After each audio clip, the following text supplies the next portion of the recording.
Hey everybody, Jason Burmis here, and we are starting to see some action. And the goalpost is moving a little bit from the mainstream media telling you that there is no evidence of voter fraud to little evidence of voter fraud. And I must admit, I was 100% surprised today when Trump did not come out and say anything, give a press conference, etc., and just stuck to Twitter, which again, his Twitter feed is just down the line. Everything is disputed. This claim of voter fraud is disputed. There's very little in his Twitter feed right now that isn't being fact checked by big tech. Now, on top of that, we've got Lindsey Graham coming out, kind of speaking on behalf of the president. I was actually pretty surprised, but again, finally you're seeing some movement on this. It's everybody thought that he was just going to lay down. I didn't see that. And here's the kicker: RealClearPolitics.com has now pulled a couple states from Biden. Shout out to Steve from Slow News Day for texting me that. But they've no longer called the election for Biden.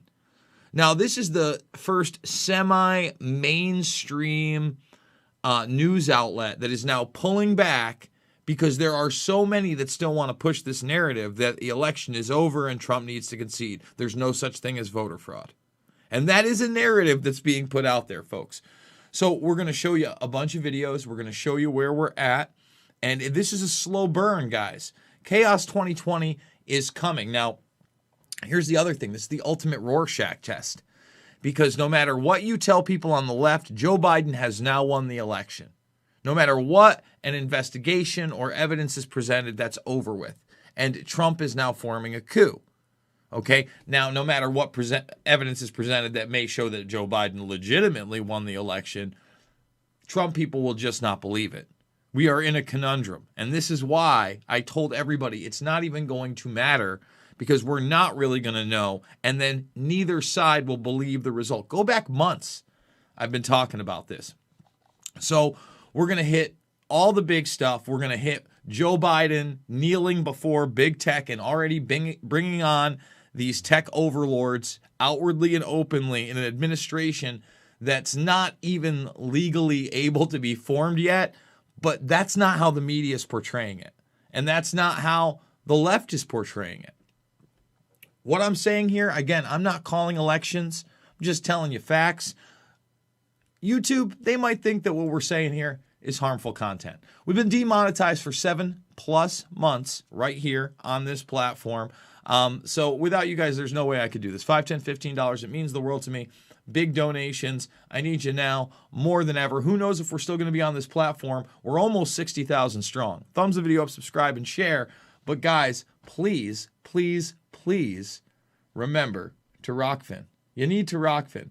Seriously. If you're not Rockfinning, what are you waiting for? We're live and free at 11 a.m. Monday through Friday. In fact, today's program is still free over there. And then it goes into a premium account. But this is a platform that is not only not suppressing me, it's actually putting my stuff out into the ether. So thank you guys that have made the move over to Rockfin. Make that free account. And if you are a premium member, you get everybody's premium content. It's like a Netflix for creators. Okay, so let's start here. Real Clear Politics. Look, I have seen little bias over at Real Clear Politics. That doesn't mean they don't buy into mainstream narratives, but they certainly don't swing one way or another. And in fact, they report on the media a lot. So right now, okay, they've pulled it back to, I believe, 259 electoral votes for Joe Biden. And that's a big deal. You know, that shows that the tide could start to be turning. And here's the next thing. Take a look, guys. The head of the DOJ Election Crimes Unit resigns. Now, this is going to be a talking point for the left. See, Trump wants somebody to make sure the fix is in, that's going to be corrupt, that's going to go with what he says.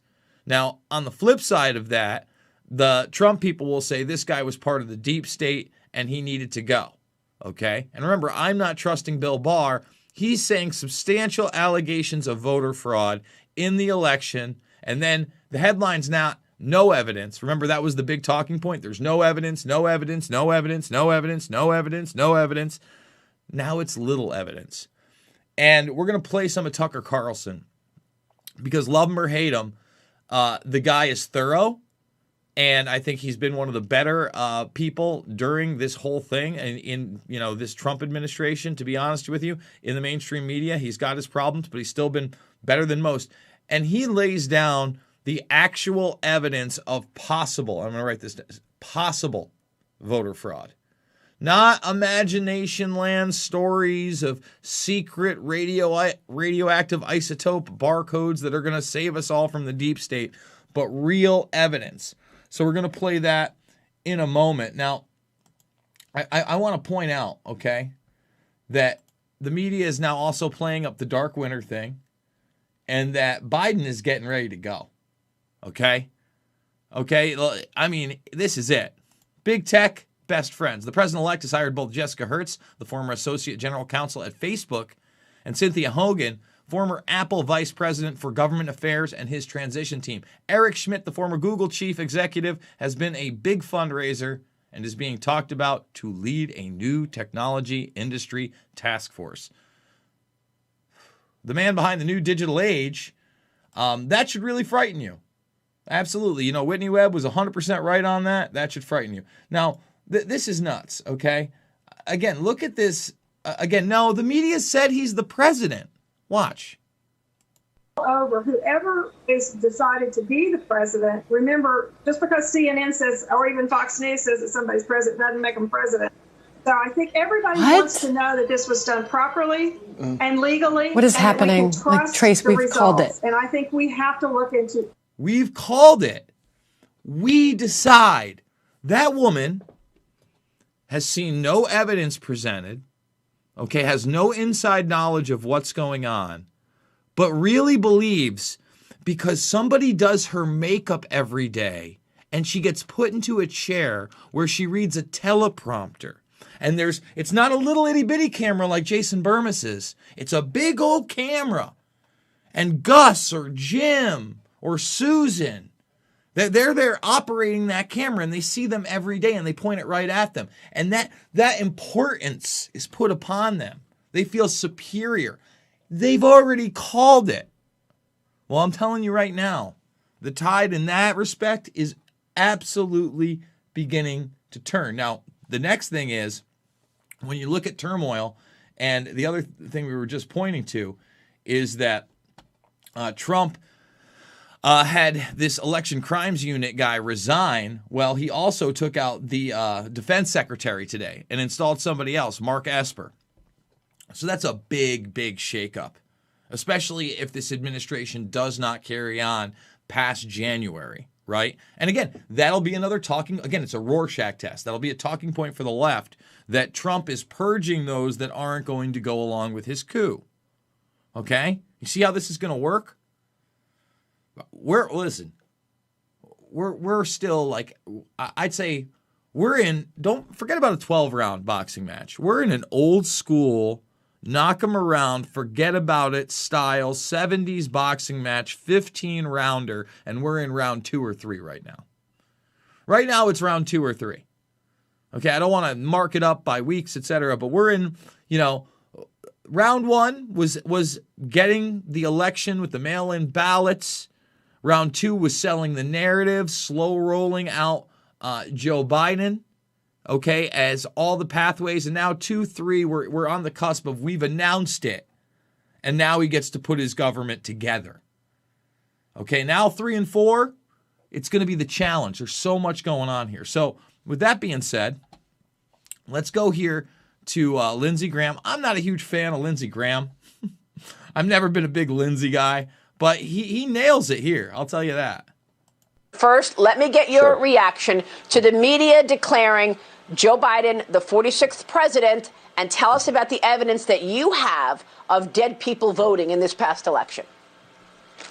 Well, number one, this is a contested election. The media doesn't decide who becomes president. If they did, you would never have a Republican president forever. So we're discounting them. So what happened? The Trump team has canvassed all early voters and absentee mail-in ballots in Pennsylvania, and they found over 100 people they think were dead, but 15 people that we verified to have been dead who voted. But here's the one that gets me. 6 people registered after they died and voted.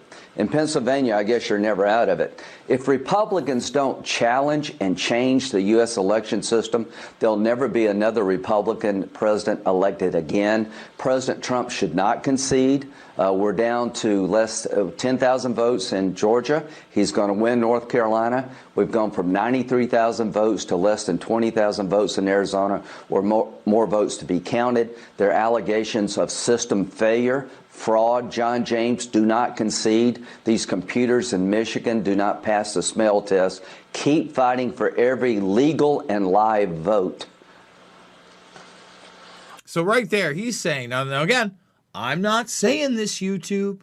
I'm not trying to put out disinformation. He's saying voter fraud. He's saying dead people. He's saying, let's make sure the voting machines aren't corrupt through software. And we're going to replay that clip of Jimmy Carter talking about that, because so many people have focused on the fact that mail-in voting in their report would be rife with fraud, right? And they focused on that press conference a lot about having an ID present to actually vote, to have to be able to present a photo ID to vote, but also have an actual receipt for your vote if you vote electronically. That's huge. And no one's talking about that. That's not even, I'm not seeing that enough anywhere. Well, Senator, you were briefed by the campaign yesterday, and one thing that we spoke about over the phone this weekend was this postal worker who has a sworn affidavit saying that supervisors were backdating ballots. What can you tell us about that? Right. The FBI is investigating it along with the postal inspector, and our committee will be talking to this gentleman. I don't know where that goes, but I do know that we have evidence of 6 people in Pennsylvania registering after they died and voting after they died, and we haven't looked at the entire system. So to my Republican colleagues out there, we have to fight back or we will accept our fate. I want Pennsylvania to explain to the American people how 6 people after they die can register and vote in Pennsylvania. I want the computer systems in Michigan that flip votes from Republicans to Democrats to be looked at, and the software was used all over the country. There's a lot of shenanigans going on. I agree with everything Lindsey Graham just said there. We should look at all of it. I have those questions as well. But look, this claim about the election fraud is disputed. This claim about election fraud is disputed. This claim about election fraud is disputed. Learn how voting by mail is safe and secure. And safe and secure.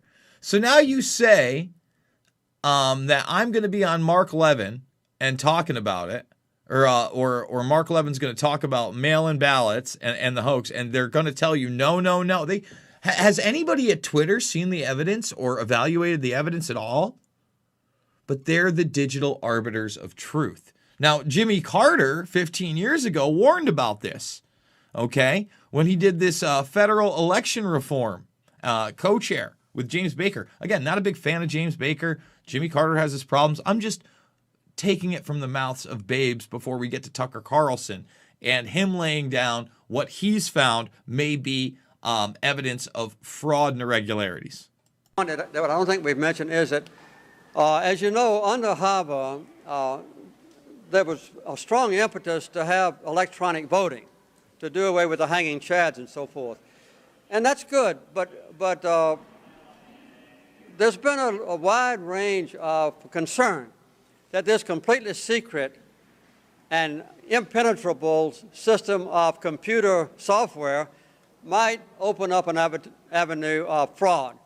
So one of the things we're recommending is that there be a backup on paper, which other countries are already doing, by the way. 15 years ago saying this. It's a simple technological matter, and Nevada did it this past year, so that there can be some comparison on the part of the voter. This is the way I touch the screen. Did my ballot comply? And they look at the paper ballot. Another thing is that even if the voter is not concerned individually, collectively there needs to be some way to judge either allegations of discrepancies or fraud and a very close election to confirm the accuracy of the overall report. And do you see that? I mean, this is a very close election. We're talking about a fraction of 1%. I mean, all of this, sounds like a no-brainer. When, as a society, did we act like voter fraud has never happened in the world or our country? When did we start to act like children?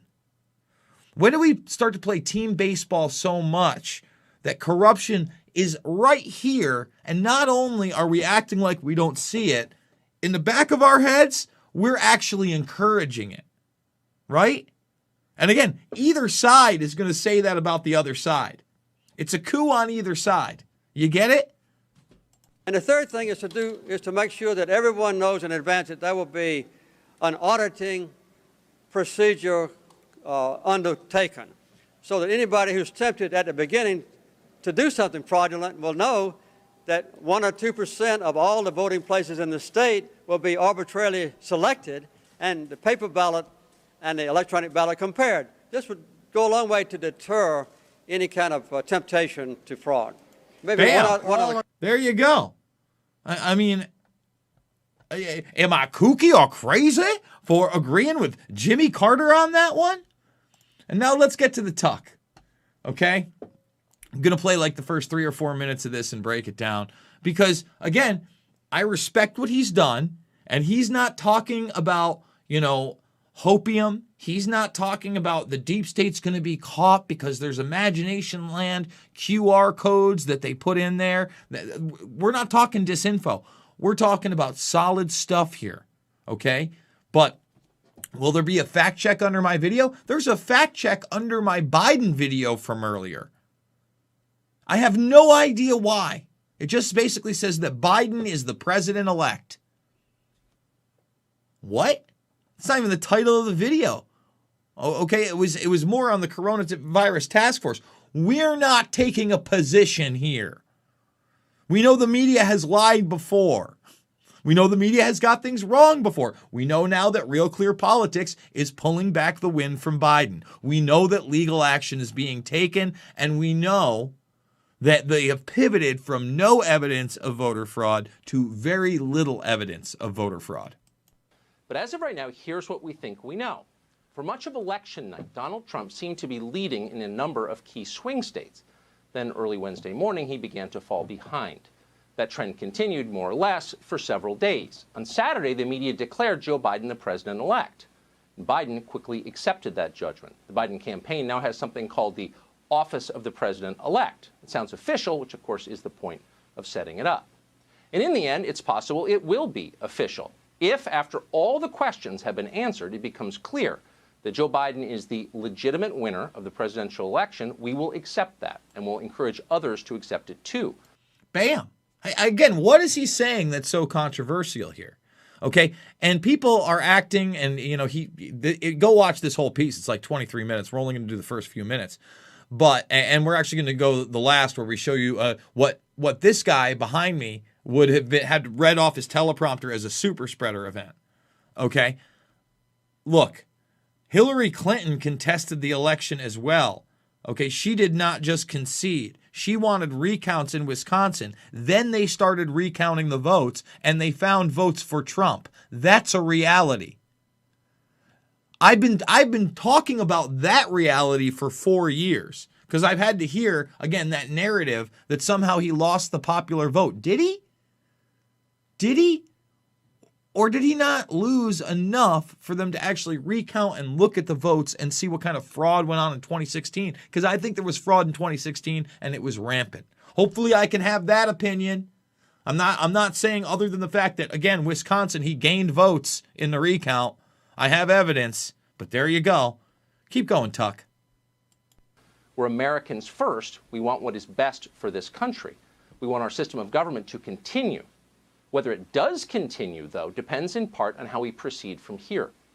As of tonight, tens of millions of Americans suspect this election was stolen from them. That means we now live in a country where a large percentage of our population no longer believes that our democracy is real. That is Correct. sad. Listen. A large percentage didn't believe the democracy was real even before this, Tuck. Okay? We didn't. We've been awake a while. And Tucker, it is now time.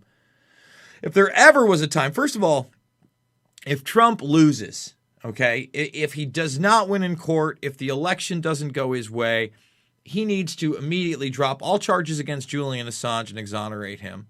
Okay? He needs to pardon Edward Snowden. He needs to tell the truth about Syria and why, and he needs to go full force. And Tuck needs to start talking about 9/11 truth and going back to the core issues of the predator class and the true deep state and their unaccountability. It is also dangerous. It could easily get worse. What we're doing in response is hardly the solution. It is making our country much more volatile. It is setting us up for something bad. In a democracy, you cannot ignore honest questions from citizens. You're not allowed. You can't dismiss them out of hand as crazy or immoral for asking. You can't just cut away from coverage you don't like.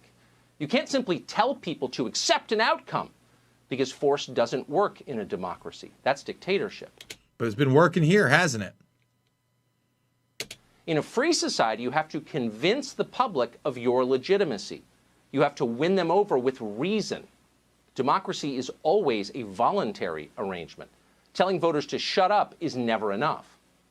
So in this case, tonight, there's only one way to lower the national temperature and unite the country. We need to find out exactly what happened in this election. And there are questions, and that means we have to answer them. For example, in Pennsylvania, Nevada, and Michigan, the Trump campaign has now collected signed affidavits that attest to criminal activity during the voting process. In the city of Detroit, witnesses have alleged under oath that ballots were improperly backdated and counted without matching signatures. One poll watcher alleges that 40,000 late unsealed absentee ballots were counted orally, and all of them went for Democrats. 40,000. Now, again, Tucker's putting this out there. He says he's fact-checked it. I'm sure, I'm just putting out what the media is reporting. Okay, maybe this is the little evidence that the media is now allowed to say with Barr. In the state of Nevada, 8 whistleblowers from within the Nevada Election Department say they witnessed voter fraud abetted by other election officials and by their supervisors. According to one affidavit, a poll worker saw people bringing handfuls of ballots to a Biden-Harris campaign van. Those ballots were then filled out at the van, placed in return envelopes. Eventually, Biden supporters formed a wall to block outsiders from seeing what they were doing. Meanwhile, according to voting records, people who were not even alive still somehow managed to vote on Tuesday. In New York, deceased voters cast absentee ballots. On October 9th in Nevada, a man called Fred Stokes Jr. mailed in his vote. The only problem was Fred Stokes Jr. died 3 years ago at the age of 92. The Republican Party of Nevada says it is aware of hundreds of other potential cases of dead people casting ballots. Now, we're talking dead people casting mail-in ballots. So obviously everything that Jimmy Carter was talking about with a photo ID and voting is out the window. You didn't even need a photo ID to get the mail-in ballot. Now, Tucker's alleging a lot more. He's also going to play a clip, and obviously we're going to play that clip too, of an official saying, look, we're absolutely 100% going to find some level of fraud. And Tucker's smart. He goes, look, of course we're going to find some level of fraud. Does this constitute changing the vote overall? So far, it doesn't look like it is. Again, Tuck's a pretty bright guy. By the way, thumbs this up, over 600 watching. We don't even have 200 thumbs, guys. Let's do it. And if you're not subscribed, join the Burmis Brigade. What are you waiting for? In Pennsylvania, records show turnout from several people who were born in the 19th century. They apparently rose from their graves to vote. Now, all of that is real. We spent all weekend checking it. False claims of fraud can be every bit as destructive as the fraud itself, so we need to be careful and responsible, all of us. But what we just told you is true, and there's more of it. Just hours ago in the state of Georgia, an election official admitted that they will find illegal votes and double voters when they check the voter rolls. Let me be perfectly clear on another point. We are going to find that people did illegally vote. That's going to happen. There are going to be double voters. There are going to be people who did not have the qualifications of a registered voter to vote in this state. That will be found. Is it 10,353? Unlikely. But every election, as I've said, I think every day at this podium, is imperfect. We are going to find that people did illegally vote. That's going to happen. That is the official account, before even counting the votes, from a key swing state in the middle of a contested election. And of course, you can believe it because we've already found illegal voting. So, look, again, he's very careful there, and he gets even more careful. But what I want to show on top of this is just the outward hypocrisy, how they literally just talk in your face. We showed you some Andrew Capo Cuomo. But guys, again, look, all of a sudden, COVID's not a big deal. Chuck Schumer's there. They're popping drinks and, saying wild things at what they would label as super spreader events. I don't want to talk about social distancing, super spreading, all that nonsense. I want to be human beings again. But I'm telling you right now, this is an anti-human, transhuman agenda, okay? Great orange emergency has passed now, and it's party time. Watch thousands of Joe Biden supporters, including Chuck Schumer himself, gather side by side, literally sharing wine bottles in the streets. Suddenly, the deadly epidemic scares them not at all. Now we take Georgia, and then we change the world. Yeah! Not wearing a mask. Oh, now I'll put one on. Now we take Georgia, and then we change America. Yeah. I mean, what else do you say, guys? There it is. So, look, we're a ways away from whatever's going to happen. A ways away. I'm not calling it. I'm just saying there's a lot more going on. What you just saw, guys, might be deemed harmful content by our dark overlords over at the tech monopoly of Alphabet, Google, YouTube, NASA, the military-industrial complex, whatever you want to call them. Whatever you want to call them. So, please, if you want to support me, $5, $10, $15, it means the world to me. Big donors, thank you so much. Again, without you guys, we couldn't be doing this several times a day. Make sure that you're following me on Twitter at Jason Bermas, okay? But that you've joined Rockfin, make the free account, and you're going to join me 11 a.m. Eastern Time, Monday through Friday for free on a platform that not only doesn't suppress my voice, it encourages it. How about that? How about that, guys? Thumbs the video up, subscribe, and share. I absolutely love you guys. Join the Bermas Brigade today if you already haven't, and I'll see ya.